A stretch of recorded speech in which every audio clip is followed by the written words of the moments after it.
Estamos aqui hoje num espaço delicioso, com essa luz natural, uma tarde gostosa em São Paulo.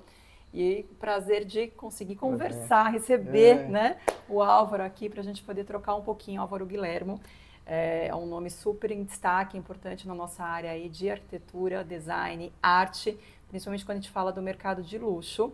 Então, eu já sou admiradora há alguns anos. E que bom, obrigada mais uma vez pela presença. Eu queria que você contasse um pouquinho de como é que começou a sua história, a sua carreira dentro desse mercado. Bom, primeiro obrigado pelo convite, ainda bem que deu certo, né? Deu Depois certo, de as várias agendas tentativas. funcionaram, que bom. Que bom. Bom, eu tenho formação em design e arquitetura, nas duas áreas, atuei muito nas duas áreas profissionalmente. E na década de 90, em função do Plano Collor, que foi uma reviravolta na vida das pessoas, eu comecei a estudar consumo. Já tinha feito algumas pós-graduações e estudava isso de forma autônoma, porque não existia nada a respeito. Existiam autores falando de consumo, mas não existia um curso a respeito. Acabei fazendo mestrado em educação e depois em história da cultura, na Mackenzie. E após essa formação, nos anos 90, eu comecei realmente a me aprofundar mais em estudar consumo, até que formamos um curso de MBA na ESPM. Eu fui da turma que iniciou os professores, um colega da área de embalagens que me convidou para fazer parte. E a partir daí eu comecei a fazer um estudo mais científico de como funcionava o mercado, como as pessoas adquiriam produtos. Isso não existia na década de 90. E, inclusive as coisas não combinavam muito. Os lançamentos não estavam concatenados, não se sabia por que a pessoa escolhia determinado piso, depois comprava determinado sofá. Hoje isso já, obviamente, mudou muito. Então você foi pioneiro exatamente no mercado que a gente não tinha nenhum tipo de informação, dados, não, nada nenhum, claro. Nenhum, nada. E o que você observou nesses últimos, a gente está falando de 30 anos, né? Sim, mais ou menos. O que mudou, quais foram os pontos assim, principais nessa área, principalmente relacionado ao mercado da arquitetura, design, ao mercado de luxo de 90, né? Depois dessa época do Plano Collor. A gente tem pandemia também, que eu acho que teve uma reviravolta. Como é que você acha que o que mudou a mentalidade? O Brasil, ele evoluiu muito nesses últimos anos? Evoluiu muitas coisas. Na parte científica, que as pessoas não têm conhecimento, porque acabam tendo uma atividade profissional, nós temos muitos artigos, muitos livros, muitos estudos, né? Como eu falei, até a Associação de Embalagem, a ABRE, a Associação Brasileira de Embalagem, tem muitos estudos sobre consumo no ponto de venda, quando a pessoa fica em dúvida entre comprar um produto e outro, que são similares e tal, o que leva a adquirir uma coisa ou outra. Isso mudou muito, hoje é um trabalho para cientistas, você precisa conhecer muito do mercado para posicionar produto, marca. Também o Brasil passou a ter um destaque maior dentro do próprio Brasil, né? Quer dizer, a gente passou a adquirir produtos brasileiros com mais orgulho, com mais interesse do que 30 anos atrás, que de fato ninguém dava muita atenção. Eu acho que há também um conhecimento maior dos arquitetos e designers de interiores, né? Em relação ao que é o mercado, o que são os produtos, começaram a pesquisar mais, a viajar mais, né? A gente tem uma globalização nesse processo todo também, eu acho, né? A gente, esse contato, internet, exatamente, essa questão do que vem de fora, né? A gente via isso muito na Europa, né? E de repente a gente consegue ter isso de uma maneira um pouco mais rápida, dentro do Brasil também. Exatamente, né? É instantâneo hoje. Acho até antes de ir para uma feira você já sabe o que vai lançar, como que antes não. Eu tinha que ir, selecionar, eu escrevia muito para as revistas nacionais que também desapareceram, né? E eu fazia isso, eu ia nas feiras mundiais e fazia esse levantamento. Todos os segmentos têm muitas feiras internacionais que também foram mudando. Antigamente eram feiras, né? E hoje são salões, né? Hoje são mais venda de conceitos, mais parecido com a moda, né? discutir mais conceitos e conceitos de futuro, né? E, por último, outra coisa que foi muito importante nesses 30 anos é a questão da sustentabilidade. Eu ia perguntar também sobre isso, né? É. A gente não fala mercado Brasil, né? 2 pontos, eu acho que também acabam se correlacionando. Sustentabilidade, o produto nacional. A gente tem produto luxo dentro do mercado no Brasil. E aí a minha pergunta é, o luxo hoje no Brasil, o que que ele é exatamente? A gente fala o que é do artesanal, é do feito à mão, ele é diferenciado do que vem da Europa, ele tem esse olhar da sustentabilidade hoje muito presente também. Então, como que a gente, né, consegue amarrar isso tanto no nosso mercado nacional como internacional? Olha, são vários critérios. Quando eu iniciei, eu trabalhei muito com o mercado popular e com o mercado classe média. Tive uma atuação 20 anos no maior shopping de decoração da América Latina, fica em São Paulo. E ali a gente fez muita pesquisa com cliente final e dados super importantes. Obviamente, com a abertura como você citou, né, da globalização, com a abertura principalmente dos asiáticos, esse mercado ficou mais comprometido. Então, passei a direcionar mais o olhar para esse mercado de luxo e alto padrão. Isso é uma coisa. Outra coisa é o artesanal e o feito à mão no Brasil. De comunidades e às vezes de povos originários que estão antes da formação do Brasil, que também trabalhei muito, em vários do Brasil inteiro, em várias regiões. O que a gente percebe é que isso também melhorou muito, né? No início, por exemplo, trabalhei no início dos anos 2000 no Ceará. O produto era vendido, não tinha nem como você tirar da loja. Para levar embora, carregar, era numa trazer para sacolinha. outra região do Brasil mesmo. Isso. Então, o produto começou a ter um trabalho bem mais acabado. O luxo, ele exige a originalidade, no sentido da autenticidade, saber do de onde produto. vem, porque eles são muito É onde você copiados. agrega o valor mesmo. Isso, e é muito copiado, como a gente vê em todos os países, tem uma feirinha vendendo as grandes marcas, né, e que são fakes, não são produtos reais. Então, o artesanato, principalmente, ele precisa deixar claro de onde vem, como que foi feito, como que é trabalhado, né? E isso a gente... Um minuto. Tudo bem? E vamos retomar, então, aí, né? Estamos falando do produto nacional. Do artesanato. Vamos lá. Você vai cortar um pouquinho ou a gente continua? Pode continuar. Podemos? Tá. Então as comunidades passaram a ter um papel muito bom. O Sebrae fez um trabalho muito bom com as comunidades. Algumas empresas começaram também a se dedicar a fazer esse trabalho que agrega um pouco do social, né, porque tem essa coisa de você estar contribuindo para preservar a identidade local, preservar culturas, né? Tem muita coisa que se perde na história, né? Então é importante. E isso tudo fez que esse produto ficasse melhor também. Então aí os arquitetos... A qualidade entrega, onde o arquiteto consegue... Sim, pode ter em destaque num ambiente. No ambiente. Agora a gente está falando do Brasil. O Brasil a gente tem, né, diversas regiões, tem uma disparidade enorme aí de cultura, de hábitos e tal. Como é que é o luxo, né? Porque a gente está em São Paulo. São Paulo é essa metrópole, né? Uma das maiores do mundo. Então, a gente realmente tem uma visão muito centrada aqui do que a gente vive, né? No dia a dia. Mesmo São Paulo, são várias cidades dentro de uma só. E como é que funciona isso a nível Brasil? Como é que é o luxo? A gente está falando da região sul ou para o Nordeste. As pesquisas, o embasamento, o olhar, o produto, tudo fica diferente? Total. Eu tive... pouquinho antes da pandemia, uma marca europeia muito importante, que desde a década de 20 ela existe.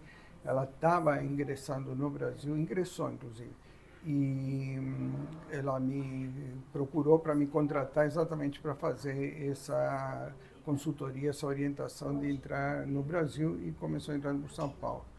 E eu expliquei exatamente isso para eles, né, que cada região é uma região. Não dá para são pensar produtos, igual. são necessidades, são perfis completamente diferentes, Totalmente diferente. Então, a gente pensa Brasil como um país geopolítico, ele é, mas culturalmente não.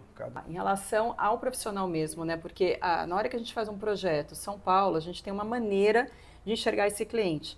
Quando a gente vai enxergar o cliente luxo de outros estados ou de outras regiões fora de São Paulo, esse mergulho é completamente outro. Né? Eu estudo, né, trabalho com neuroarquitetura e a gente fala muito sobre isso, porque é um clima que é outro, uma temperatura, são hobbies diferentes, são histórias de vida, memórias, são vários fatores que a gente trabalha e aplica dentro de projeto, que eu já cheguei a fazer, fiz com um casal recentemente do Rio de Janeiro.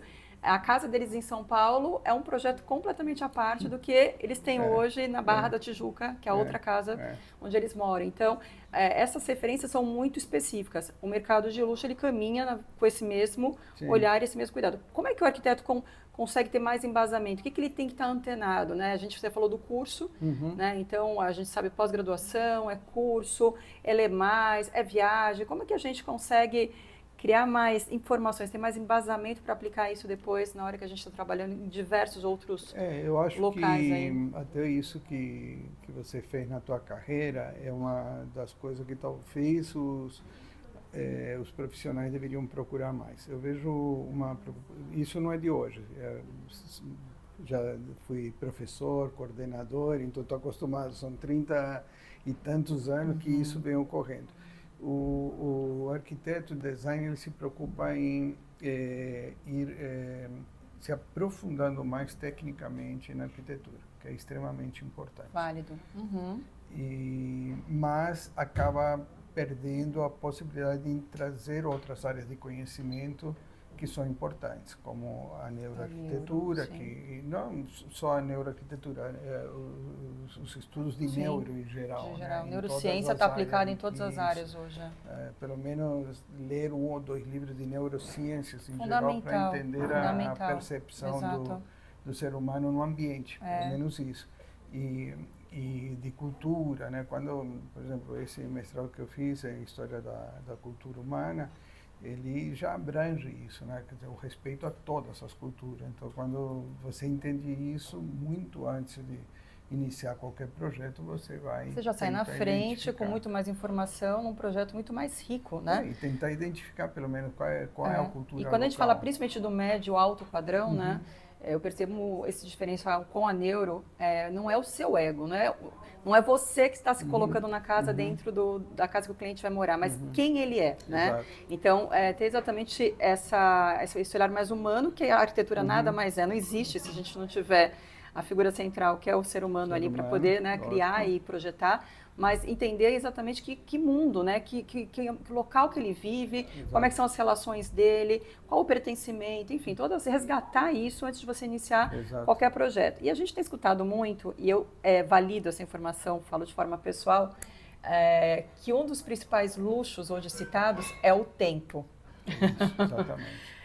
É o tempo. E como é que a gente está caminhando na humanidade? Porque daqui a pouco a gente vai ter até muito mais tempo, né? Teoricamente me parece, olha, a gente está com IA, a gente está com muita coisa acontecendo aí, né, de informações.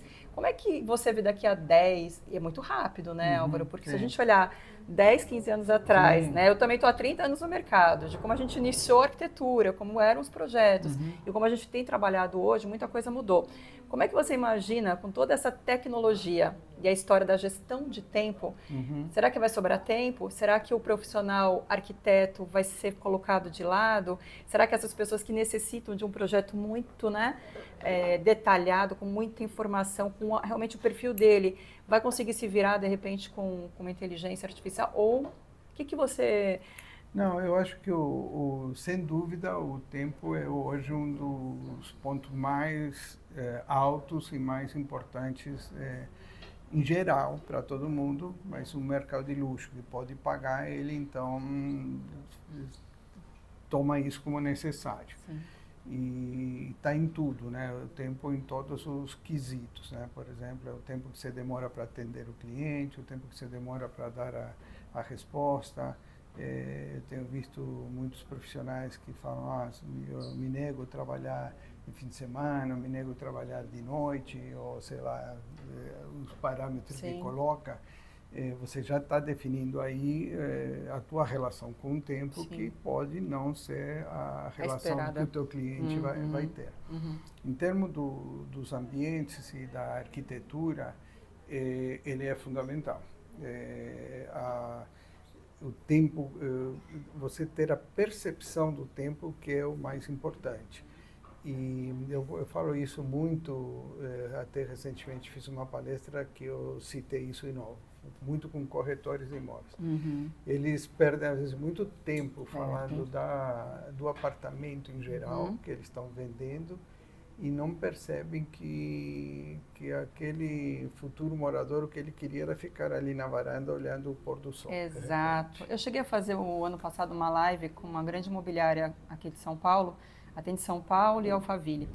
E é uma equipe grande de corretores tal, que participaram. E um dos pontos que a gente trouxe, porque a neuroarquitetura olha muito para isso também, é a escuta, né? Primeiro você ouvir realmente o que o cliente está buscando, e às vezes você leva um determinado cliente, é o que você acabou de falar, para ele é a vista, é a claridade, é a iluminação. Isso. São fatores muito menos palpáveis do que aquele que às vezes você fica ali horas e passa e cataloga uns 5, 10, 15 imóveis, você perde muito tempo sem entender onde que está a alma, a vontade, a essência de mudança mesmo daquela fase, né, que a pessoa está vivendo. Quando você está procurando imóvel, geralmente está correlacionado a algum momento da tua vida ali, né?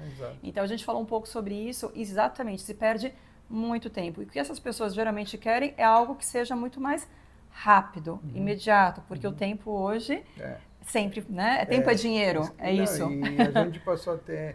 Eu acho que esse grupo nem é tanto a questão de dinheiro mesmo, é que ele sabe, até porque ele tem, se ele pudesse comprar o tempo, ele comprava. Não é isso, não é valor. Valor que a gente está falando monetário. Sim. O que ele sabe, ele tem ciência da finitude da vida dele e diante disso ele quer aproveitar o tempo da melhor forma possível. Né? Você falava da cultura de regiões, o arquiteto, eu me lembrei, eu fui fazer uma visita a um dos condomínios de luxo do Nordeste, é um dos maiores do país, talvez seja o maior do país em qualidade, né? Em termos não tamanho do condomínio, mas em qualidade, tem aeroporto, tem heliponto, só chega de avião. E eu fui com as arquitetas locais e nós visitamos as obras que estavam sendo feitas. Eu estava exatamente fazendo esse tipo de análise. E elas me mostraram uma obra feita por um escritório de fora que não compreendeu a cultura local, que quando chove lá é uma festa. É o contrário, a gente fica aqui meio incomodado, né? Lá é uma coisa rara de acontecer, então é uma comemoração. O pessoal sai para a chuva. Você tem um clima melhor, você tem um fresco, né? Isso, olha que interessante. Vento, é o detalhe. É um detalhe, entendeu? E que esse era a única casa em construção que ela tinha praticamente fechado a casa, né? Quando a ideia era ao contrário, se abrir para você ver a chuva, o vento, a chuva nas palmeiras. E a maioria eram todos europeus ou artistas brasileiros que compraram lá.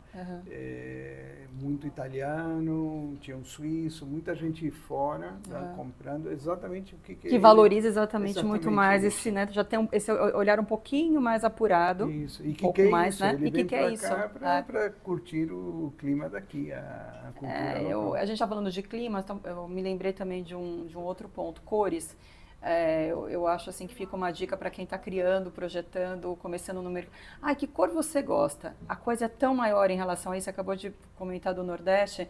Então, esse pessoal que está vindo de fora, que ele traz de memória do lugar que ele está vindo? Exato. Que cor realmente significa para ele? Não é que assim, eu gosto de azul. Não, às vezes ele vai trazer uma outra tonalidade muito específica que tem a ver com a casa que ele mora ali fora, que ele quer que isso apareça aqui também dentro da cultura, né?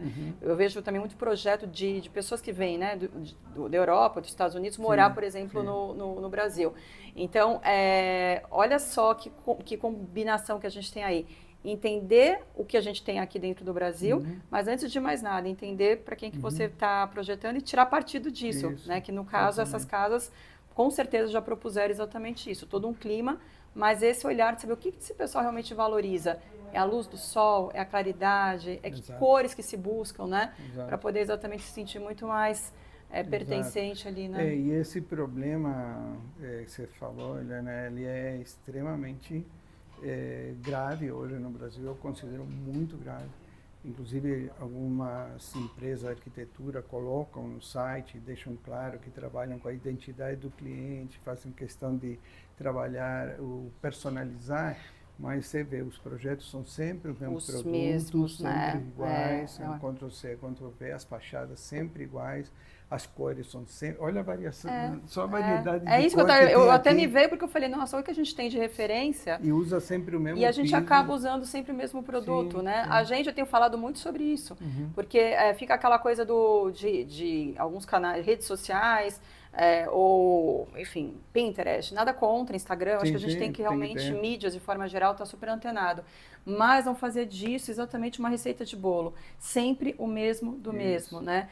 Quando você... Olha o quanto é rico o ser humano, cada um é muito diferente do outro, cada um tem um universo extremamente particular. Na hora que você consegue realmente mergulhar e trazer essas referências, você tem um projeto completamente único, né? Então, tanto quem tá ali, que vai morar, você primeiro tem um resultado mais objetivo, assertivo, fora a questão do emocional. Você vai trabalhar ali desde a cultura até a questão do dia a dia, melhora a ansiedade, né? Você hoje sabe que os ambientes, a gente está aqui no espaço que nós comentamos super colorido, e a gente estava aqui procurando o local para a gente poder gravar aqui o nosso encontro. A luz natural já de cara atraiu, falou, nossa, a gente tem uma luz né, gostosa, que traz realmente uma vontade maior da gente ficar por aqui. O colorido, né? Então, só em questão de 10, 15 minutos que nós andamos por aqui, o quanto que a gente sabe que o ambiente, você viu, faz você ter uma escolha diferenciada. Então, não dá para fazer Ctrl+V, né? Ctrl+C, Ctrl+V. Ctrl+C, Ctrl+V.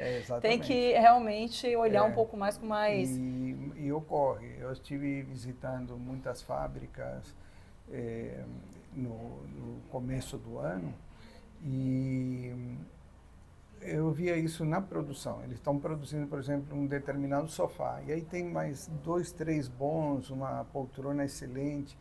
E eu perguntava, mas essa sai pouco, esse aqui que sai. Então você percebe que a cadeia inteira vai deixando, como está aqui, né? Um showroom enorme, um monte de produto e provavelmente tem 10, 15 que são os que mais se vendem e se repetem, estão sendo sempre usados da mesma forma. Então, não falta material, não falta criatividade para você personalizar e trabalhar a identidade do cliente de forma adequada. Falta... Você acha que isso é mais Brasil, Álvaro? O centro.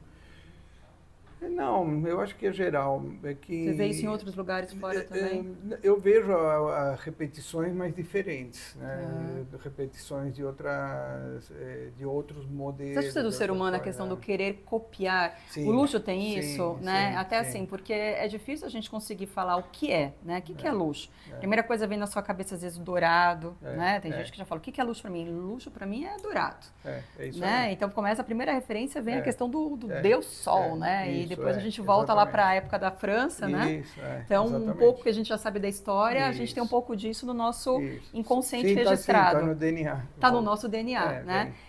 Você acha que esse já é um ponto que a gente acaba querendo... E assim, falamos em condomínios fora de São Paulo, né? Alphaville, Tamboré. A gente repara que alguns, exatamente, o luxo, ele é, entre aspas, sempre muito padronizado, sempre muito igual. Né? Desde você ter, às vezes, uma estátua X na entrada da porta da casa, ou um determinado acabamento. É uma questão de um querer olhar, se espelhar no outro. Você acha que isso vem... Ou é dessa referência, né? A gente tem essa referência da história. Sim, é a referência, Você acha que o arquiteto teria um papel aí, assim, decisivo para fazer essa virada? Teria que ser, mas para isso ele precisa estudar essas questões culturais que não são técnicas.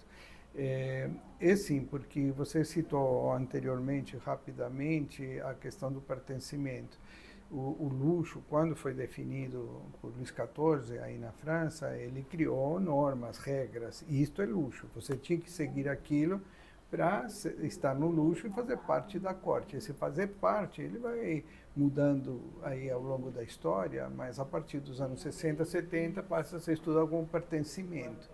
Então, se você não tiver a marca X, se você não tiver aquilo que os outros têm, parece que você não faz parte do mesmo clube do luxo. Né? Isso está mudando hoje, nós temos um comportamento diferente de um grupo novo aí, que a gente está chamando de novo luxo, porque não tem uma palavra certa, mas não seria adequada a palavra luxo. É um novo comportamento que está gerando um grupo ligado ao poder aquisitivo e a poder adquirir essas boas marcas e grandes marcas de luxo, mas de uma forma diferente, mais reservada, menos, não gosta de ser copiado. Você acha que depois da pandemia isso acelerou? Não, você sabe que eu já tinha escrito o meu livro antes da pandemia.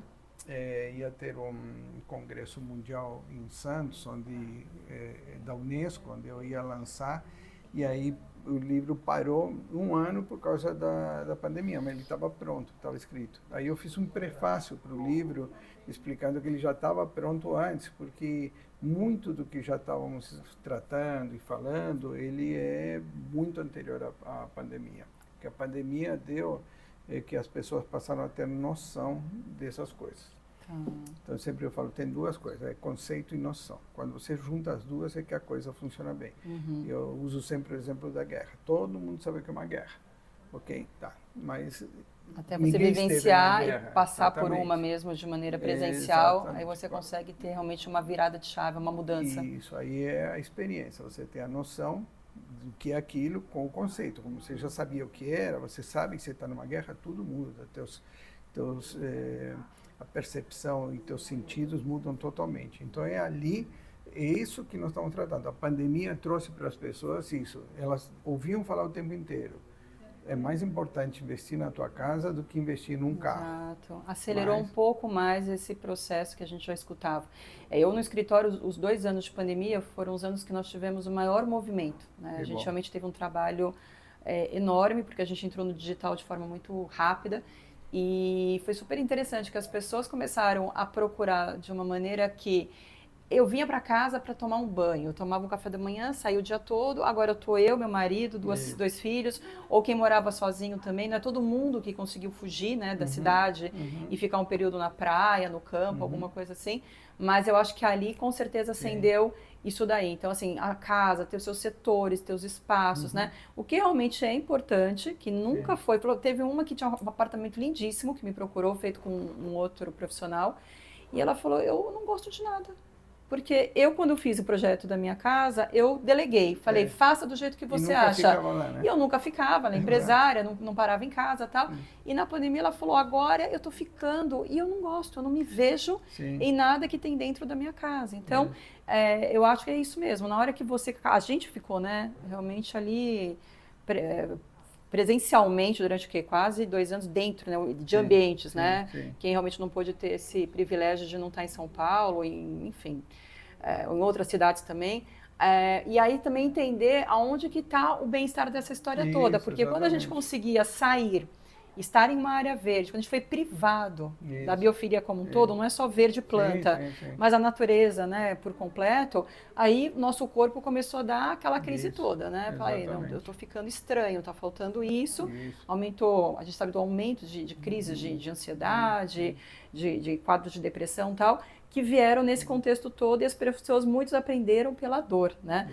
Então a gente viu que realmente a pandemia deu essa mudada, mas voltando ao mercado AA, né, o público mais alto, eu acho que também aquela coisa de estar numa rotina muito acelerada e de repente ter que ser obrigado a parar, fazer o home office, né, de uma outra maneira, dentro de casa, ali com família às vezes. Como é que isso funciona para você manter, né? Esse público no Brasil, ele não sofreu, porque ele foi para as casas do interior. Isso que eu ia falar, conseguiram fugir para o campo, grandes condomínios. E ali nos condomínios, vida que segue. Virou o pertencimento ali, o grupinho que estava ali, pelo menos estava ideologicamente protegido, né? Mas teve exatamente essa percepção ao contrário. Você falou, as pessoas que se sentiram aprisionadas, porque a prisão é isso, você está num lugar feio, porque se as pessoas fossem aprisionadas e você tivesse uma boa acústica para ouvir música, um lugar para fazer a tua comida, não sei o que, você não ia achar ruim a prisão. Não. A prisão é ruim porque é cinza, não tem Tudo nada. muito mal resolvido, né? Exatamente. E as pessoas começaram a perceber, aí a questão da noção, de que a casa deles era uma prisão de fato. Então eles não tinham nada ali que ativasse a vida deles, né? E por isso que eu acho que a neurociência e a biofilia que você citou, são disciplinas que realmente, sim, essas cresceram muito a partir da pandemia, porque a pessoa passou isso, então ela começou a entender, quando você fala com ela, ela te dá atenção. Sim. Eu acho que a gente já percebeu essa diferença tão forte. Eu trabalho também com hotéis, quartos de hotéis, com aplicação da né, neuroarquitetura. E a gente sabe que hoje um dos conceitos que estão muito em alta são pessoas que viajam, tiram férias para dormir. Né? O ano passado eu fiz uma palestra para Design Hotels, que é uma empresa enorme que trabalha somente com hotéis de 5, 6 estrelas.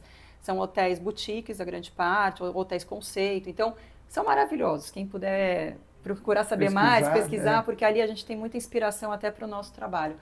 E algo que foi falado, né, eu convivi, a gente montou um material muito interessante para essa palestra, é exatamente isso, o retiro, né, que você falou, o pessoal fugiu para o campo. E hoje a gente está aí, né, veio pandemia, voltamos agora novamente, né, à ativa, mas as coisas que as pessoas mais querem você falou da acústica, o silêncio, o poder dormir bem, o ter uma boa higiene do sono. Então, a saúde, hoje está falando muito exatamente de que um dos maiores investimentos que a gente faz hoje do luxo é com a saúde.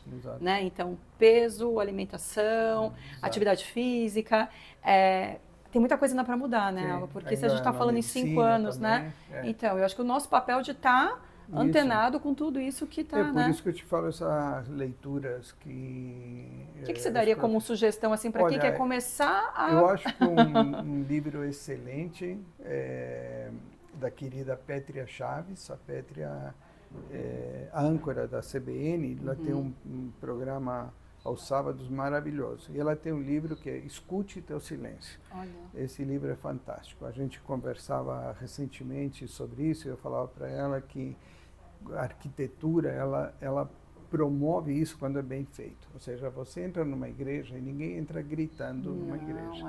Ela te chama ali exatamente para um momento de paz, de meditação. Exatamente. Uma igreja bem projetada, ela funciona com o silêncio. As galerias de arte, alguns museus que são preparados para isso, ou até mais, né, como o do Libeskind em Berlim, que é o museu do judaico, né, que é um lugar que você sofre junto com a gente tem um em São Paulo também que é fantástico, eu não conhecia ainda, mas fica ali no centro, aqui no centro da cidade, enfim. Eu não fui, mas também falou que traz exatamente muito disso. Do Museu do Holocausto. Você já esteve lá? Perto do Bexiga, ali, do lado esquerdo. Da 9 de julho. Me fugiu o nome da rua que ele está, mas eu não estive ainda. Você chegou a visitar ou não? Não fui. Eu conheço bem o projeto. Você me trouxe esse de Berlim, me lembrei exatamente que algumas pessoas tiveram ali a visita e falou, nossa, é sensacional. Então, essa leitura é uma ótima leitura. E a arquitetura está lá presente também. Parece que as salas, todo o projeto pensado exatamente para isso. Sim, é um projeto muito bom. O acesso não se dá pela 9 de julho, tem que entrar por cima. A Vaiandava é a rua, será? Se eu não a Vaiandava pode ser. A Vaiandava sai ali exatamente, né? Que era do Sindicato do lado da 9 de julho, ali para cima, exatamente, né? Para cima. É esse mesmo. Acho então, que ali vale super a pena. E a gente estava falando, você falou da igreja. Quando você está num ambiente que te proporciona esse movimento de paz, de concentração, isso melhora muito a sua capacidade cognitiva, a sua respiração, pressão arterial. E já existem estudos, né, pela neurociência, que a arquitetura hospitalar, né, que é algo que a gente tomara que um público maior, hoje ela está ainda mais para o mercado ainda do luxo, né? mas quartos muito bem pensados, elaborados. Você tem uma recuperação mais rápida do paciente, uma diminuição de medicação, né, para você trabalhar um processo pós-operatório. Então, a gente está falando o quê? Pura arquitetura, Sim, né? total. Então, imagina como isso impacta, você estava comentando logo no início das marcas, quando você tem uma loja, um conceito que é bem pensado, a maneira que você vai motivar a compra, a gente entra numa outra área também que é do marketing, né? Como que isso cerebralmente já vai impactar de uma outra forma. Ontem eu estava conversando coincidentemente com um amigo que é diretor do Einstein, ele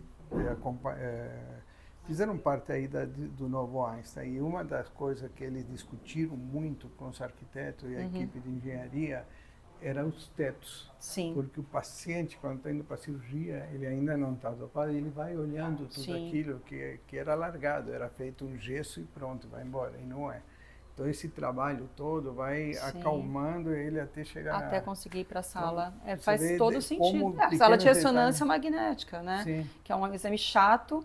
Então, lá tem essa possibilidade, alguns outros, né, também hospitais já estão começando, e laboratórios, olhar para isso, mas é muito diferente se você está numa sala com céu estrelado, ou você tem uma imagem passando que você está ali, você consegue enxergar alguma coisinha ali por baixo, ainda que te dá uma calma e mexe completamente. É comprovado, isso que é mais interessante. Quando a gente está falando de neuroarquitetura, neurociência, é a ciência mesmo. É estudos em cima de estudos que vê como que a gente, ser humano, é impactado por esse tipo de ações, né? A faculdade do Einstein é fantástica, né? Então, exatamente, você tem toda uma parte ali circular, com uma iluminação gigante, natural. Até, olha, estamos aqui com uma sobre nós aqui. A questão do paisagismo interno, então, de você trazer aquela área de convívio, onde todo mundo circula, comprovadamente aumenta a capacidade de aprendizado, aumenta a concentração. Isso está na mão de quem? Da gente, em realmente estar mais ligado. O que a gente pode aplicar dentro dos projetos e não fazer exatamente o igual, né? Por isso que é importante mostrar, e os profissionais de arquitetura e design têm que saber que estamos falando de um trabalho científico. Né? Por isso que eu falei, quando se fala neuroarquitetura, foi a neurociência em geral. Né? A gente tem hoje neuromarketing, em todas as áreas a gente consegue aplicar e entender, cada vez está mais avançado isso, de como que o nosso cérebro pode ser trabalhado. A gente falaria aqui horas, inclusive, dessa capacidade cerebral que a gente tem né, em cada área, o que a gente pode realmente pesquisar, entender mais, para trazer uma arquitetura, enfim, de muito mais qualidade, mais individualizada e com mais pertencimento. Né? Eu acho que isso daí é fundamental.